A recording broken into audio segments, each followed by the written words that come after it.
Hey, hope you're having a great day so far. Today's February 20th, Saturday, and on this post, I'll be telling you about the overall crypto markets very quickly, which includes Bitcoin dominance and Bitcoin price action, and see how they could potentially affect the overall altcoin markets in the short-term future, before diving into District0x, DNTUSDC, and see what exactly has gone on in this market.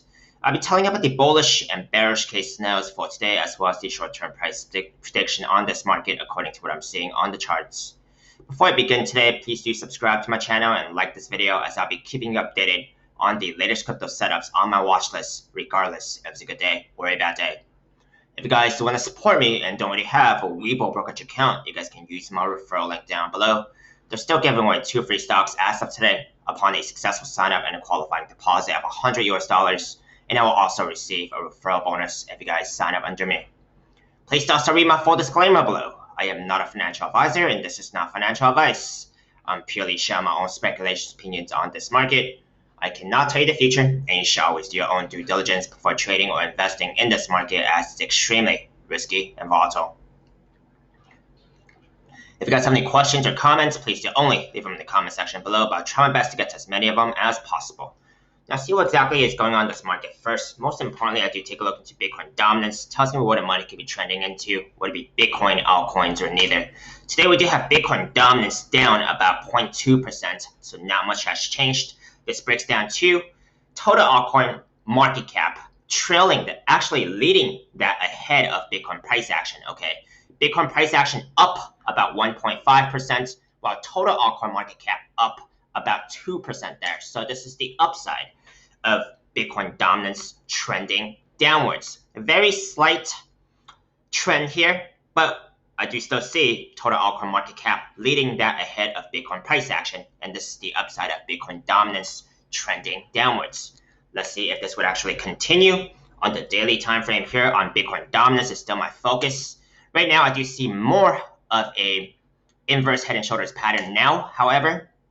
So it looks like it wants to actually form this bullish pattern. Inverse head and shoulder is a bullish pattern, and can actually change course back up. Okay, so we already do have 2 shoulders here on the left side, the head, and the possible right shoulder here. Okay, now the next hint I'm looking for is to see if Bitcoin dominance price action would come back up to test the 64.25% fit level right here. Okay, if it actually does come back up and retest this level, it's more likely, well, it's going to be more developed for this inverse head and shoulders pattern. Okay, so this is what I'm looking for as the next move, and seeing if the likelihood of this inverse head and shoulders pattern will actually develop, and where Bitcoin dominance will actually change course and go back upwards. If that is the case, not as ideal for the altcoin price action, because then the upside of Bitcoin dominance trending upwards would usually be Bitcoin price action leading that ahead of gains, ahead of the total altcoin market cap. Now let's take a look into Bitcoin price action here and see where exactly we are at. So on the daily time frame is still my focus here. A little bit of a pullback earlier today, but right now has bounced and rebounded. Okay, now currently about 57K here right now. Now, if there are any pullbacks on Bitcoin price action, regardless if it's significant or mild, it could still have an effect on the total altcoin market price action. The magnitude of that effect would depend on how far up or down Bitcoin dominance is trending. Now, let's take a look into DNTUSDC and see where exactly we are at compared to my last post about 5 days ago. About 5 days ago, I said that there was a possible cup and handle pattern that could be forming. That could still be the case, because this would still be the rounded bottom, even though it's taking a lot longer than expected. So the bigger rounded bottom right here is still valid.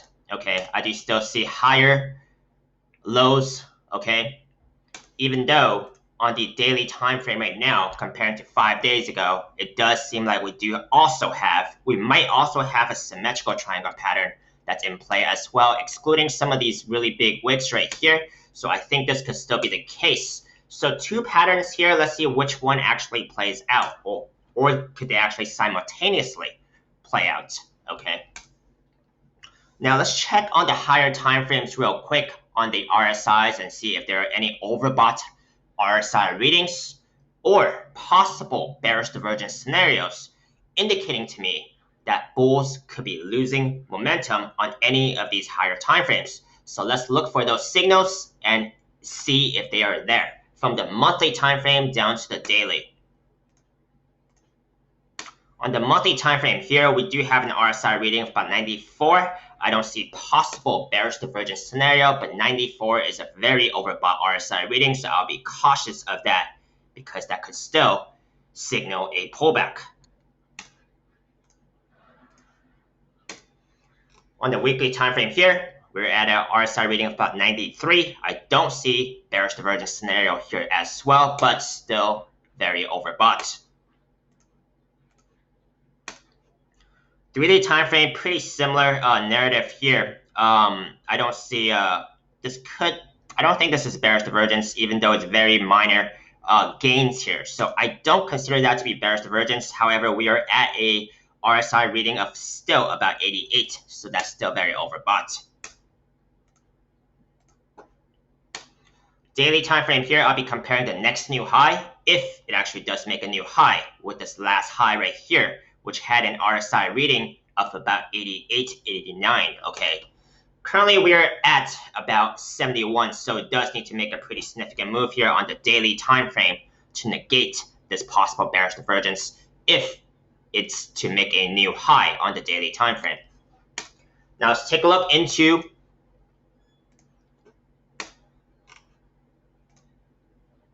the 2-hour time frame here, where they mentioned that there was a possible cup and handle pattern that's still forming. That is still valid, like I said, because this bigger rounded bottom, even though it has not completely formed the cup, okay, it does need to come up to the resistance or the neckline here of about 40 cents to actually complete the cup of the cup and handle pattern. But it's still looking like a rounded bottom right now, so it's still it could still be developing and it's still valid in my opinion.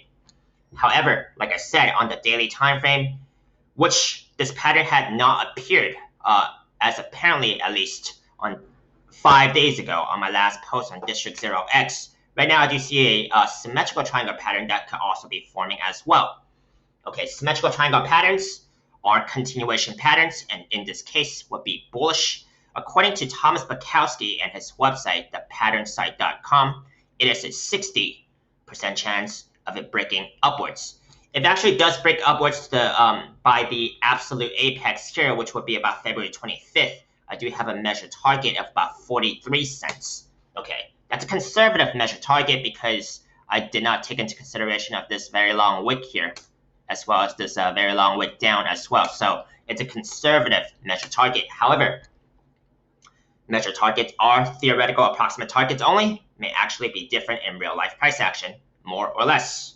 Now, this could still make sense even if the price action breaks above this symmetrical triangle pattern, because it could have a very long wick up to about 43 cents. It could still get rejected at this neckline, meaning not closing on the daily time frame or even lower time frames above this neckline here. So it could still be reasonable for these two patterns to coexist.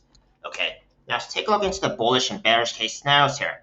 The bullish case scenario, if the price action either breaks out of this symmetrical triangle pattern and go towards its measured target, or this cup and handle pattern fully develops and still go towards its measured target, okay?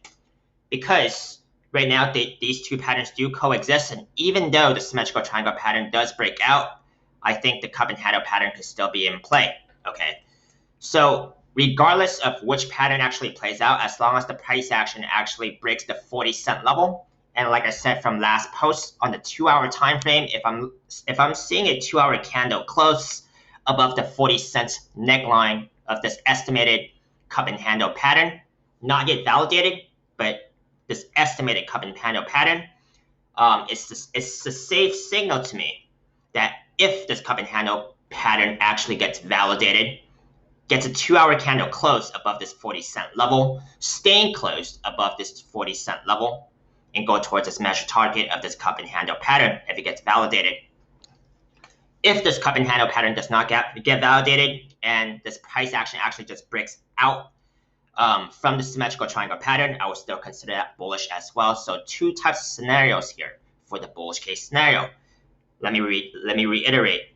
The first one would be if the price action finishes this cup and handle pattern, breaks above the 40-cent neckline.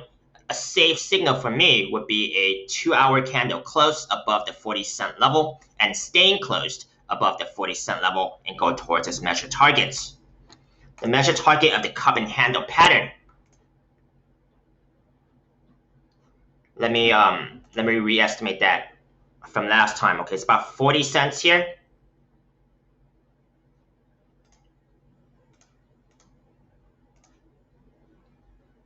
$0.40, about 23 cents here. So it's difference about 17 cents. The measured target would be 40 cents plus 17 cents, about 17 cents, just to be easier with the math there. Okay, it's about 57 cents measured target of the cup and handle pattern. Like I said, measured targets approximate theoretical targets only, may actually be different in real life price action, more or less. So that is bullish case scenario number 1. Finishes developing this cup and handle pattern and go towards its measured target with 2-hour candle closes above the 40-cent level, staying closed above the 40-cent level, go towards its measured target of about 57 cents. Bullish case scenario number 2, if the price action does not finish developing this cup and handle pattern, but still breaks out of the symmetrical triangle pattern and gets candle closes above this 40-cent level and go towards this measured target, I would still consider that to be bullish. Okay. Bearish case scenario here. From the last low on this cup and handle pattern, I'm eyeing the price here of about 31 cents. Okay, the 2-hour time frame here. If we start getting 2-hour candle closes at about the 31 cent level, this would tell me that this rounded bottom pattern is breaking. As we will start getting candle closes below this 31 cent level. Okay, this tells me this is no longer a rounded bottom. That's a bearish case scenario number 1, breaking this cup and handle pattern. First of all, breaking this rounded bottom of this cup and handle pattern.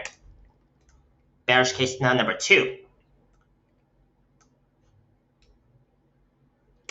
If the price action actually breaks this bottom trend line here, it looks like we still have the 12-hour 21 MA here. That's pretty parallel with this bottom trend line, so it does not look like the symmetrical triangle pattern have to be broken. Okay. However, if the price action does break and close below the 12-hour 21 MA, the next level of support I'll be looking at will be the 6-hour 50 MA as the next level of key support, which is pretty close with the fib level here at about 29 cents, and seeing if that actually holds. Now, these are my 2 bullish and bearish case scenarios for today for District0x. Let me know if you found it helpful. Give me a thumbs up if you did. Let me know agreements, disagreements, feedback. I'd love to hear them. Hope you manage your risk carefully, and if you would like to see any more of my most recently uploaded videos on YouTube, you guys can check out my links up here on YouTube. See you next time.